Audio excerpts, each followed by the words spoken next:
दोस्तों बहुत स्वागत है आपका नमस्ते इंडिया न्यूज़ में। मैं हूं आपका दोस्तों नवीन शर्मा। हम बात कर रहे हैं अलर्ट एस्ट्रोलॉजी न्यूज़ की। दोस्तों हम बात कर रहे हैं कामदा एकादशी की कि आखिर कब है कामदा एकादशी 2019, साथ ही इसकी पावन व्रत कथा के बारे में, साथ ही हमारे शास्त्रों में कहा गया है इस कथा को सुनने से सारे पापों का नाश होता है और कृपा प्राप्त होती है भगवान विष्णु की। साथ ही जानेंगे इसके पारायण का शुभ मुहूर्त। आइए जानते हैं इसको विस्तार से।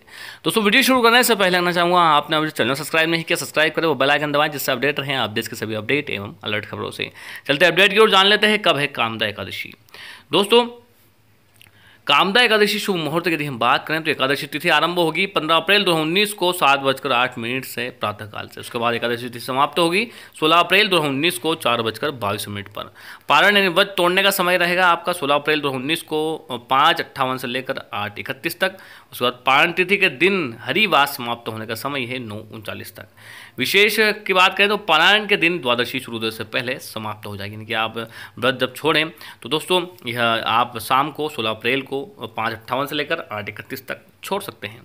यह 16 अप्रैल 2019 को 4:22 तक रहेगी, यानी कि एकादशी तिथि, और आप प्रातःकाल 16 अप्रैल को 5:58 से लेकर 8:31 तक छोड़ सकते हैं अपने व्रत को। चलते हैं अब कथा की ओर। जो चैत्र शुक्ल एकादशी कथा की बात करें हम कामदा एकादशी की, तो धर्मराज युधिष्ठिर कहने लगे कि हे भगवान, मैं आपको कोटि कोटि नमस्कार करता हूँ। अब आप कृपा करके चैत्र शुक्ल एकादशी का महत्व कहिए। श्री कृष्ण कहने लगे कि हे धर्मराज, यही प्रश्न एक समय राजा दिलीप ने गुरु वशिष्ठ से किया था और जो समाधान उन्होंने किया वे सब मैं तुम्हें सुनाता हूँ। प्राचीन काल में भोगपुरी नाम का एक नगर था। वहाँ पर अनेक ऐश्वर्य से युक्त पुंडरीक नाम का एक राजा रहता था। भोगीपुर नगर में अनेक अप्सरा, किन्नर तथा गंधर्व वास करते थे। उनमें से एक जगह ललिता और ललित नाम के दो स्त्री पुरुष अत्यंत वैभवशाली घर में निवास करते थे। इन दोनों में अत्यंत स्नेह था, यहाँ तक कि अलग अलग हो जाने पर दोनों व्याकुल हो जाते थे। एक समय पुंडरीक की सभा में अन्य गंधर्वों सहित ललित भी गान कर रहा था। गाते समय उसको अपनी प्रिय ललिता का ध्यान आ गया और उसका स्वर भंग होने के कारण गाने का स्वर बिगड़ गया। ललित के मन के भाव जानकर करकोटा नाम नाग ने पद भंग होने का कारण राजा को कह दिया। तब पुंडरीक ने क्रोधपूर्वक कहा कि तू मेरे सामने गाता हुआ अपनी स्त्री का स्मरण कर रहा है, अतः तू कच्चा मांस और मनुष्य को सिखाने वाला राक्षस बनकर अपने कर्म का फल भोगेगा। पुंडरीक के श्राप से ललित उसी क्षण महाकाय विशाल राक्षस हो गया। उसका मुख अत्यंत भयंकर, नेत्र सूर्य चंद्रमा की तरह प्रदीप्त तथा मुख से अग्नि निकलने लगी। इसकी नाक पर्वत की कंदरा के समान विशाल हो गई और गर्दन पर्वत के समान लगने लगी। सिर के बाल पर्वतों पर खड़े वृक्षों के समान लगने लगे तथा भुजाएं अत्यंत लंबी हो गई। कुल मिलाकर उसका शरीर 8 योजन के विस्तार में हो गया। इस प्रकार राक्षस होकर वह अनेक प्रकार के दुख को भोगने लगा।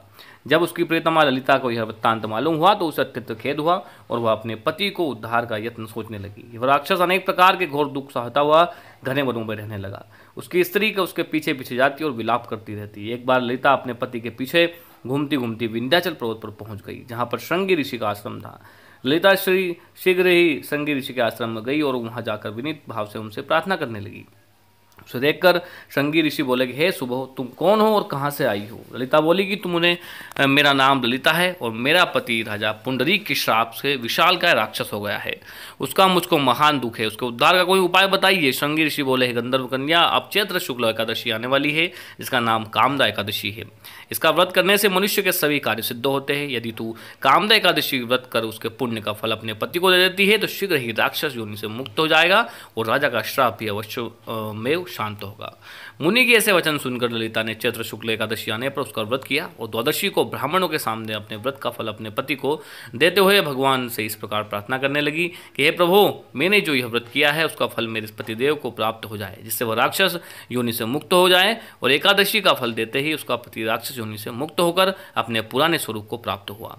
फिर अनेक सुंदर वस्त्र आभूषण से युक्त होकर ललिता के साथ विहार करने लगा। उसके पश्चात वो दोनों विमान में बैठकर स्वर्गलोक को चले गए। वशिष्ठ मुनि कहने लगे कि राजन, इस व्रत को विधिपूर्वक करने से समस्त पापों का नाश होता है तथा राक्षस आदि की योनि भी छूट जाती है। संसार में इसके बराबर कोई दूसरा व्रत नहीं है। इसकी कथा पढ़ने या सुनने से वाजपेयी यज्ञ का फल प्राप्त होता है। तो दोस्तों, था लेटेस्ट अपडेट आपके लिए। इस वीडियो को शेयर करें ताकि सब लोग जान सकें इस दिव्य कथा को और कामदा एकादशी के बारे में जानकारी। इस वीडियो में इतना ही। फिर हम आपके लिए उपस्थित होंगे जानकारी के साथ। तब तक के लिए दोस्तों खुश रहिए, स्वस्थ रहिए। नमस्ते इंडिया।